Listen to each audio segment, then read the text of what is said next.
మహబూబాబాద్ జిల్లాలో దారుణం చోటు చేసుకుంది. కట్నం వేధింపులు తాళలేక ఓ మహిళ ఆత్మహత్యకు పాల్పడింది. వివాహిత సుకన్యను గత కొన్ని రోజులుగా మరింత కట్నం కావాలని అత్త ఇంటి వారు వేధిస్తున్నారు. ఈ వేధింపులు తట్టుకోలేక ఆమె ఉరివేసుకుని ఆత్మహత్య చేసుకుంది. బాధిత బంధువులు ఇది హత్యనని ఆరోపిస్తున్నారు. ఘటనపై కేసు నమోదు చేసి దర్యాప్తు చేస్తున్నారు పోలీసులు.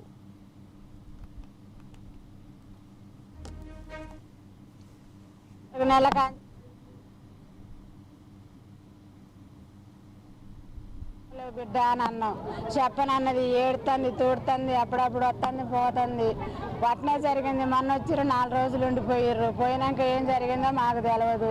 నిన్న ఫోన్ చేసింది, డల్లుగా మాట్లాడింది.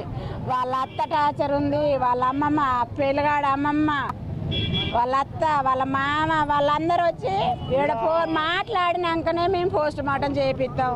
లేకపోతే ఒకసారి తల్లి మగుడిని పిల్లాన్ని కొట్టింది. వాళ్ళందరూ వచ్చి ఈడ మాట్లాడినాకనే మేము పోస్ట్ మార్టం చేయిస్తాం. మాకు న్యాయం జరగాల. 50,000 మేము ఇయ్యమన్నాం. ఇయ్యమంటే అట్లా నా మాట ఒప్పుకోండి.